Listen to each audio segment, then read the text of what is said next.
Halo teman, selamat datang di channel yang satu ini.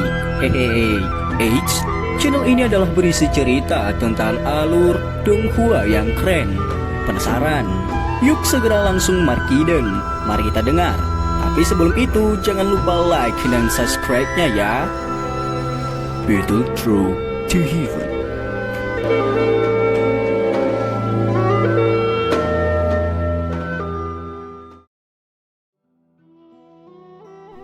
Melanjutkan dari cerita sebelumnya, semua orang di tempat pelelangan menatap kedua orang ini yang baru saja menyelesaikan transaksi bisnis besar-besaran dalam beberapa kalimat. Mereka tanpa sadar menyeka keringat dingin di dahi mereka. Kedua orang ini memang bukan orang biasa. Sepertinya hampir tidak ada orang yang hadir yang memiliki resolusi seperti itu. 3 pil rohdo dan 2 pil huang perkasa. Cukup banyak orang dengan keras menelan seteguk air liur saat mereka mendengar apa yang dibilang Xiaoyan. Tatapan mereka memancarkan cahaya kehijauan saat mereka menatap Xiaoyan. Mampu mengeluarkan 5 pil obat dengan tingkat seperti itu sekaligus adalah sesuatu yang disaksikan banyak orang pertama kalinya. Tindakan ini jauh lebih tegas daripada melempar sekitar ribuan emas. Cukup banyak orang di kursi VIP menggunakan tatapan terkejut untuk melihat Xiaoyan dan Mo Tianxing yang tersenyum. Hati mereka merasa terkejut dengan kekayaan besar alkemis misterius itu. Dia memang layak menjadi alkemis yang bisa menyempurnakan pil obat tingkat 6 kelas atas. Orang ini bahkan tidak mengedipkan matanya meskipun telah mengeluarkan begitu banyak pil obat sekaligus. Transaksi ini berhasil diselesaikan di depan banyak tatapan terperangah. Sudut mulut Xiaoyan berisi senyuman saat dia kembali ke kursinya. Pikirannya berbeda dengan orang lain. Dia tidak peduli apakah ada harta di dalam mayat binatang sihir yang kering ini. Itu karena tujuan utamanya sebenarnya adalah sayap tulang seperti permata itu. Selama benda ini ada, dia tidak akan rugi bahkan jika dia membayar 3 pil rohdo dan 2 pil huang perkasa. Ini karena Xiaoyan akan dapat menyempurnakan Skybird Nine Flying Wings berkualitas tinggi dengan sayap ini. Pada saat itu, dia benar-benar bisa bepergian kemanapun di dunia. Mampu menukar barang luar biasa semacam ini yang dapat melindungi hidupnya hanya dengan 5 pil obat dianggap sangat menguntungkan dari sudut pandang Xiaoyan. Dia secara alami mengerti bahwa Sekte Kaisar Hitam pasti akan menggunakan berbagai metode untuk menyelidiki mayat binatang sihir ini sebelum mereka bersedia mengeluarkannya untuk dilelang. Binatang sihir ini mungkin benar-benar hanya setumpuk daging busuk kering seperti yang dia sebutkan. Jika Xiaoyan tidak memiliki metode pembuatan untuk Skybird Nine Flying Wings, Xiaoyan pasti tidak akan menggunakan harga seperti itu untuk menukarnya. Berdasarkan persepsi spiritual Xiaoyan, dia bisa mendapatkan sedikit pengetahuan yang bermanfaat. Oleh karena itu, transaksi ini mungkin tampak memiliki sejumlah besar resiko dari sudut pandang orang lain. Resiko di mana seseorang akan menderita kerugian total jika seseorang ceroboh. Namun dari cara Xiaoyan melihatnya, itu adalah transaksi yang tidak akan pernah hilang. Di panggung lelang, senyum di wajah Mo Tianxing tidak disembunyikan. Setelah berhasil membuat Xiaoyan mengeluarkan 3 pil rohdo dan 2 pil huang perkasa, dia bertepuk tangan dan sekelompok pria besar muncul sekali lagi. Mereka menghabiskan banyak upaya untuk dengan hati-hati mengambil mayat binatang sihir untuk membawanya pergi. Mo Tianxing tidak meninggalkan panggung setelah menyaksikan mayat binatang sihir itu pergi. Dia melambaikan tangannya ke arah pria tua berambut putih itu dan yang terakhir menghela nafas lega. Pemandu lelang segera membungkuk dan mundur. Dari kelihatannya, lelang berikutnya akan diselenggarakan secara pribadi oleh Mo Tianxing. Panas yang membara tiba-tiba melonjak dari hati sejumlah orang di kursi VIP ketika mereka melihat pertukaran ini. Apalagi selain air liur transformasi tubuh bodhisattva yang telah dipromosikan dengan baik, yang bisa membuat orang tua ini melelang sendiri.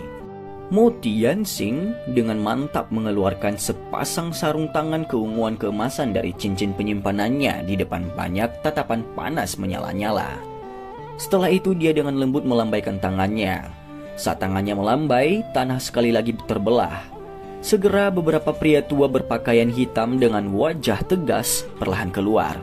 Salah satu tangan lelaki tua itu memegang kotak kecil yang ditutupi oleh kain kuning. Beberapa lelaki tua itu menjaga jarak tetap saat mereka berjalan. Dan dauki yang samar tapi tajam berlama-lama di atas tubuh mereka. Dan mata mereka yang seperti elang perlahan menyapu mereka. Pada saat ini, setiap gerakan yang tidak biasa akan menyebabkan beberapa orang ini akan mengalami sikap siap bertempur. Melihat formasi hati-hati yang muncul seolah-olah orang-orang ini menghadapi musuh, seluruh tempat pelelangan mulai menjadi bertahap menjadi sunyi. Suasana yang tidak biasa menutupi tempat itu menyebabkan seseorang merasakan tekanan. Saya pikir semua orang harus menyadari sorotan dari lelang yang diadakan oleh Sekte Kaisar Hitamku kali ini. Saya yang dulu sadar bahwa cukup banyak orang yang duduk di sini datang karena hal ini, ucap Mo Tianxing. Dia mengenakan sarung tangan keemasan dan senyuman di wajahnya perlahan menghilang. Sepasang pria tua berpakaian hitam dengan lembut meletakkan kotak kecil itu, ditutupi oleh kain kuning. Itu sangat hati-hati. Setelah itu mereka perlahan mundur sebelum membentuk formasi misterius yang mengunci meja lelang di dalamnya. Jika ada yang berpikir untuk mencoba dengan paksa mengambilnya, 5 tetua Sekte Kaisar Hitam yang semua kekuatannya ada di kelas Do Huang akan berusaha keras untuk menghancurkan orang itu. Selain itu, bahkan jika seseorang mengalahkan mereka, seseorang itu harus menghadapi elit asli Douzong, Mo Tianxing. Sekte Kaisar Hitam tidak dapat disalahkan karena menciptakan formasi pertahanan yang ketat itu.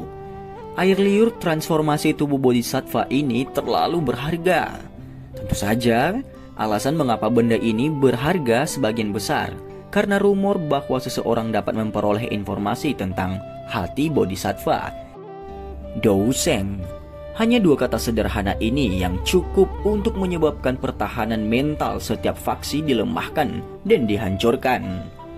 Seseorang dengan level ini dapat dianggap sebagai ahli surgawi yang berdiri di puncak pagoda emas.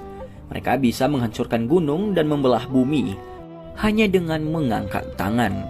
Bahkan ruang bisa dihancurkan. Kekuatan menakutkan semacam ini yang mampu bersaing dengan alam bukanlah sesuatu yang bisa dibayangkan oleh seorang ahli biasa.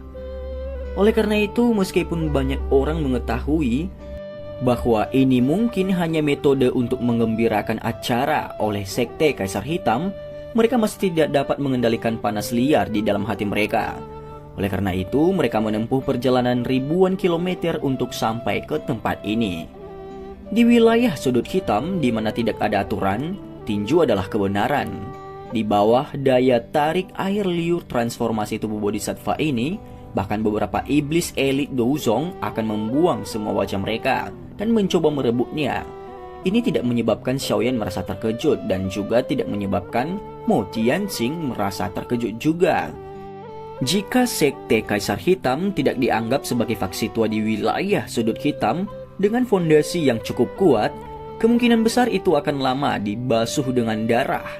Selain itu akan menjadi jenis pertumpahan darah di mana bahkan anjing dan unggas mereka tidak ada yang selamat.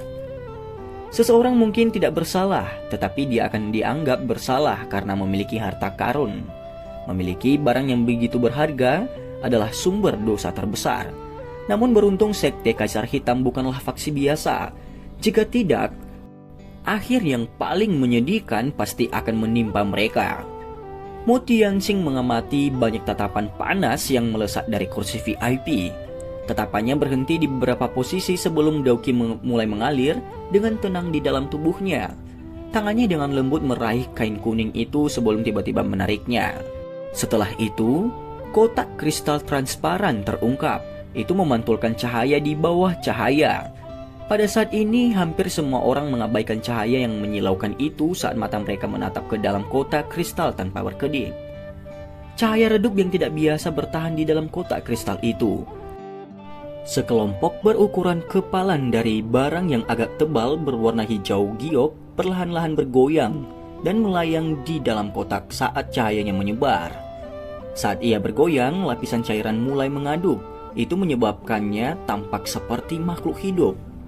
Gugusan cairan hijau giok yang kental ini tetap bertahan di dalam kotak tanpa meminjam kekuatan apapun.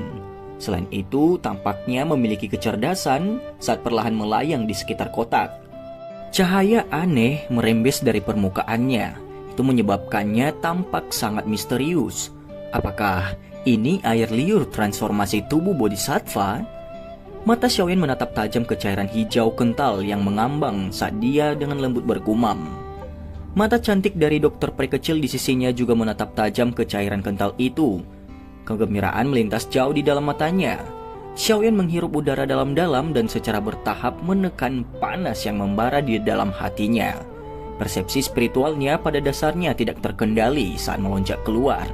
Akhirnya tampaknya menemui beberapa hambatan sebelum bersentuhan dengan kristal dan dipantulkan kembali. Tampaknya sekte Kaisar Hitam ini benar-benar berhati-hati. Xiaoyan menarik kembali persepsi spiritualnya.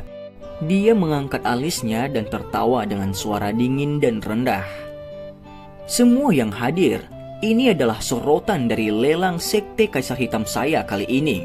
Cukup banyak orang yang datang karena ini adalah air liur transformasi tubuh Bodhisattva, ucap Mo Tianxing. Kata-kata Mo Tianxing ini yang rendah dan dalam tampak seperti bom berat yang menimbulkan keributan besar di dalam tempat pelelangan. Teriakan terkejut yang tak terhitung jumlahnya terdengar dan banyak tatapan serakah segera melesat. Faksi besar di kursi VIP yang memiliki kekuatan cukup besar juga termasuk di antara orang-orang ini. Merasa bahwa tempat pelelangan tiba-tiba menjadi agak kacau, para sesepuh berpakaian hitam di samping meja lelang sedikit meringkuk tangan mereka. Mata mereka segera menjadi dingin. Suara busur yang dirangkai dengan tenang muncul di bayang-bayang di sekitar tempat lelang. Bung! Aura agung tiba-tiba melonjak keluar dari tubuh Mo Tianxing di tengah keributan. Sepasang mata tajam perlahan menyapu tempat lelang. Saat tatapannya menyapu, area kacau itu tampak seperti es batu di air mendidih. Saat itu dengan cepat menjadi tenang. Tidak ada orang yang hadir dapat dengan mudah mengabaikan tekanan dari seorang elit Dousong. Semuanya harap ikuti aturan sekte Kaisar Hitam kami. Jika ada yang tertarik dengan lelang ini, seseorang dapat membuka mulutnya untuk menawar. Tidak perlu meninggalkan tempat duduk Anda. Kalau tidak, Mo Tianxing berbicara pelan. Tatapannya segera menyapu beberapa area di mana auranya tersebar. Akhirnya, dia melambaikan tangannya dan dengan dingin berteriak. Sekarang, lelang air liur transformasi tubuh Bodhisattva ini akan dimulai. Lelang yang sangat besar itu menjadi hening yang tidak biasa setelah kata-kata Mo Tianxing terdengar. Mata yang tak terhitung jumlahnya menyapu orang-orang di kursi VIP itu. Semua orang tahu bahwa mengingat nilai air liur transformasi tubuh Bodhisattva ini secara alamiah mustahil bagi orang biasa untuk mendapatkannya. Mereka yang memiliki kualifikasi dan kemampuan untuk mendapatkannya adalah para ahli dari faksi kuno yang hadir di kursi VIP. Anehnya, kursi VIP sepi. Bahkan faksi besar itu yang siap membuat masalah lebih awal tidak membuka mulut mereka dengan panik. Sebaliknya, tubuh mereka bersandar dengan lembut ke sandaran kursi mereka. Saat jari-jari mereka dengan lembut mengetuk lengan kursi mereka, mereka tidak membuka mulut untuk mengatakan apapun. Hahaha, aku yang tua ini akan menjelaskannya. Mo Tianxing juga dikejutkan oleh keheningan yang tidak biasa ini. Dengan segera dia tampak telah pulih saat dia dengan lembut tertawa dan berkata, karena air liur transformasi tubuh Bodhisattva ini terlalu berharga, metode pelelangan juga akan sedikit berbeda. Selanjutnya, saya ingin mengundang teman-teman yang tertarik untuk memasuki tahap pelelangan sendirian dan mengeluarkan barang yang ingin mereka gunakan sebagai ganti saya yang lama untuk melihatnya. Setelah itu, aku akan menyelesaikan transaksi ini dengan orang yang telah mengambil item dengan nilai terbesar, ucap Mo Tianxing. Cukup banyak orang yang tercengang ketika mereka mendengar kata-kata Mo Tianxing. Banyak orang segera menjadi tidak senang. Meskipun tidak senang, mereka jelas tahu bahwa mengingat nilai dari air liur transformasi tubuh bodhisattva ini, barang-barang yang akan diambil oleh faksi-faksi besar ini untuk ditukar juga akan sangat berharga. Seperti kata pepatah, uang tidak bisa diungkapkan kepada siapapun. Poin ini adalah sesuatu yang bahkan orang biasa tahu, apalagi faksi besar dan ahli yang mengguncang daerah sudut hitam. Xiaoyan juga terkejut dengan aturan ini, namun dia pulih dengan cepat dan mengangguk. Dengan cara ini, dia bisa menyelamatkan beberapa masalah. Lagi pula jika sesuatu yang diambil seseorang begitu berharga, orang-orang di samping mereka mulai mendambakannya. Itu mungkin akan menarik cukup banyak masalah yang tidak perlu. Orang-orang yang memiliki pemikiran serupa dengan Xiaoyan mengungkapkan ekspresi yang lebih santai di wajah mereka. Mereka mengangguk setelah kata-kata Mo Tianxing. Mo Tianxing melirik suasana yang sedikit tenang. Baru saat itulah dia tersenyum samar. Tangannya tiba-tiba bergerak dan lingkaran cahaya di sekitar panggung pelelangan tiba-tiba menjadi lebih padat. Dengan bertambahnya kerapatan warna, situasi di dalam panggung menjadi semakin kabur. Pada akhirnya, seseorang tidak bisa melihat apapun di atas panggung itu. Tawa keras dan jelas Mo Tianxing ditransmisikan saat tahap pelelangan ditutupi oleh pilar cahaya yang padat itu.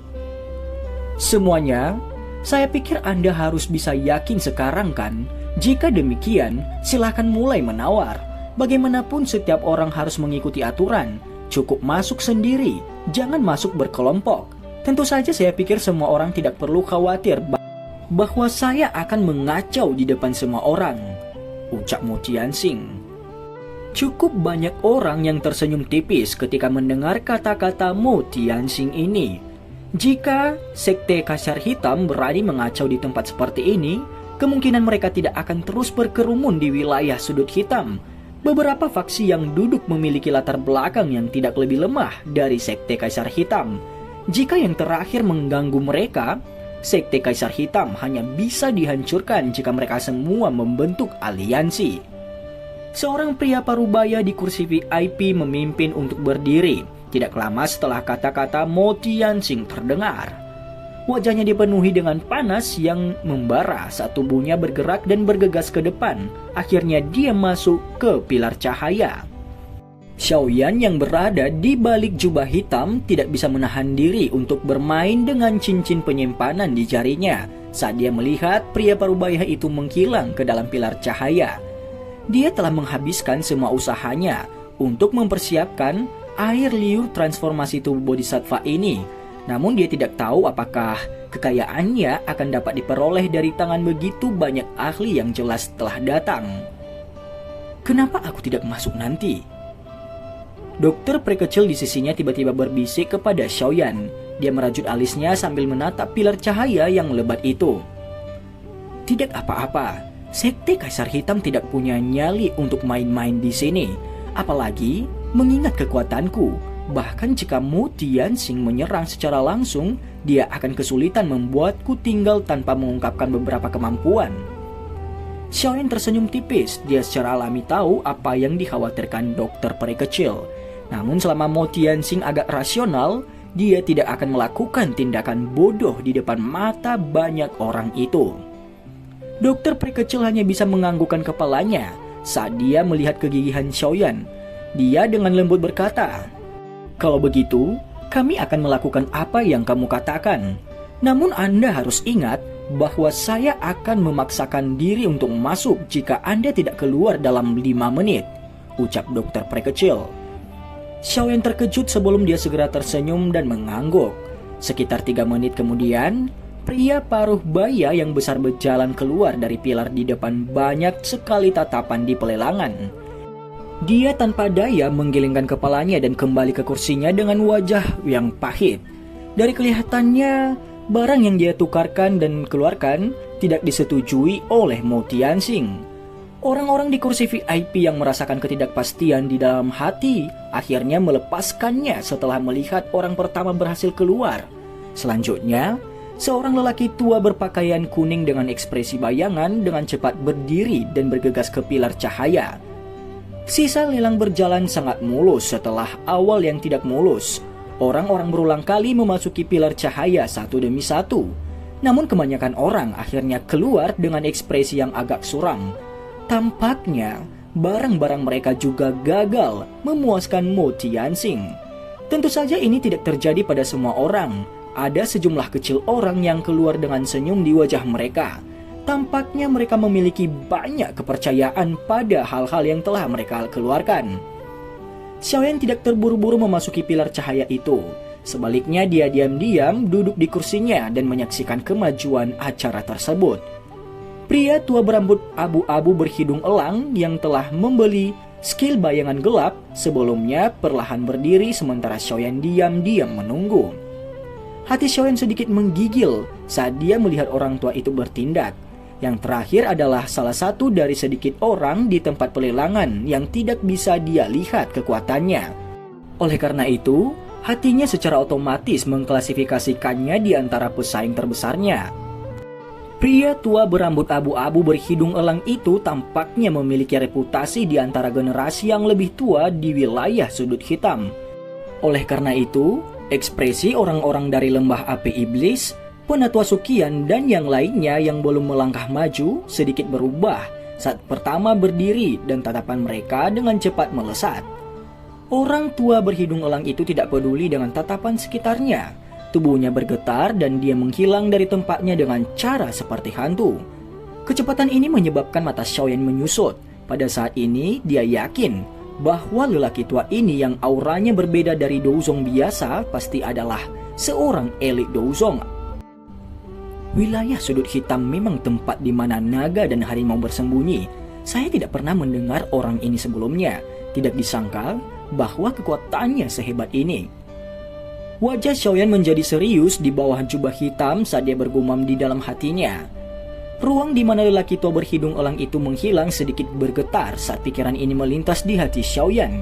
Orang bisa melihat bahwa tubuhnya bersinar dan muncul sekali lagi. Wajahnya tersenyum tipis. Dari kelihatannya, sepertinya dia sangat percaya diri dengan harga penawarannya itu. Setelah berkedip dan kembali, lelaki tua berhidung elang itu terus mengabaikan tatapan sekitarnya saat dia kembali ke kursinya. Setelah itu, dia menutup matanya untuk memulihkan diri. Cukup banyak orang yang mengerutkan kening saat melihat gerakannya yang santai. Penatua pertama Fang Yan dari Lembah Api Iblis akhirnya berdiri. Setelah giliran pria tua berhidung elang misterius itu, wajahnya membawa senyuman saat dia perlahan berjalan keluar sesaat setelah memasuki pilar cahaya. Dari kelihatannya, dia sepertinya juga membawa harta karun sejati. Xiaoyan mengamati Fang Yan dengan ekspresi acuh tak acuh saat yang terakhir kembali ke kursinya. Dia baru saja akan berdiri ketika dia melihat Xiaoli di kejauhan berdiri di hadapannya. Setelah itu tubuh yang terakhir bergerak dan dia bergegas ke pilar cahaya. Xiaoyan langsung tertegun saat dia melihat pemandangan ini. Tujuan dari gerbang Xiao kali ini juga adalah air liur transformasi tubuh bodhisattva. Namun mengingat dasar gerbang Xiao, bagaimana ia bisa mengeluarkan sesuatu yang menarik minat Mo Tianxing? Mata Xiaoyan tiba-tiba melirik penatua pertama Sukian saat keraguan ini melintas di hatinya. Dia segera menganggukkan kepalanya dan segera tiba-tiba mengerti. Xiaoli berjalan keluar setelah memasuki pilar cahaya selama 3-4 menit. Penampilannya tidak menunjukkan ekspresi pahit atau terlalu banyak senyuman. Tampaknya, Sekte Kaisar Hitam tidak mengevaluasi hal yang telah mereka keluarkan dengan sangat tinggi. Xiaoyan perlahan berdiri saat pikiran ini melintas di hatinya. Menjadi target yang selalu diperhatikan, tindakan Xiaoyan secara alami menarik banyak tatapan yang berisi berbagai ekspresi. Tatapan ini secara alami bukanlah sesuatu yang membuat Xiaoyan merasa terganggu. Tubuhnya bergerak dan dia dengan lembut melayang di udara sebelum mendarat di pilar cahaya. Cahaya intens saat tubuh Xiaoyan memasuki pilar cahaya menyebabkan matanya menyipit sebelum dia membukanya dengan hati-hati beberapa saat kemudian. Dia secara kebetulan melihat Mo Tianxing tersenyum di atas panggung lelang. Ada seorang pria tua berwajah merah di belakang yang terakhir. Dia adalah Qisan yang memiliki konflik dengan Xiaoyan. Hahaha, Tuan Yan Xiao, aku yang dulu akhirnya menunggumu untuk melangkah maju. ucap Mu Tianxing. Mu Tianxing tersenyum saat berbicara. Dia mengamati Xiaoyan dan tatapan yang biasa dia lihat pada yang terakhir tidak berbeda dengan tatapan yang biasa dia lihat pada seekor kambing gemuk besar. Xiaoyan diam-diam dan dingin menertawakan mata Mu Tianxing itu. Tatapannya segera beralih ke kotak kristal di samping tanpa menarik perhatian. Kejutan berkedip di matanya saat melihat cairan kental di dalamnya. Tampaknya ia memiliki kekuatan hidup sendiri, dia bergumam. Apakah ini air liur transformasi tubuh bodhisattva? Ucap Xiaoyan dalam hati. Hahaha, ini air liur transformasi tubuh bodhisattva. Sekte Kaisar Hitamku tidak berani membuat tiruan dari benda ini. Mu Tianxing tersenyum dan mengangguk. Dia segera tertawa. Bolehkah saya tahu apa yang Tuan Yanxiao gunakan untuk ditukar untuk air liur transformasi tubuh bodhisattva ini? Tanya Mu Tianxing. Xiaoyan menarik pandangannya. Dia merenung sejenak di bawah tatapan Mu Tianxing yang agak panas. Dengan jentikan jarinya, botol giok putih muncul di tangannya. Ada pil obat besar seukuran mata naga yang sebagian terlihat di botol batu giok itu. Ini adalah pil obat tingkat 6 kelas atas, Zone Breaking Pill. Saya pikir pemimpin Sekte Mo telah mendengarnya. Saya tidak akan mengatakan apa-apa lagi tentang efeknya, ucap Xiaoyan. Xiaoyan menjentikan jarinya dan botol giok perlahan terbang ke arah Mu Tianxing sementara Xiaoyan berbicara. Zone Breaking Pill? Mu Tianxing dan Qisan di belakangnya gemetar saat mendengar nama ini. Sukacita yang sulit disembunyikan segera muncul di mata mereka. Dan cerita pun bersambung. Terima kasih telah mendengarkan Mimin sampai akhir ya. Dan jangan lupa nantikan cerita selanjutnya.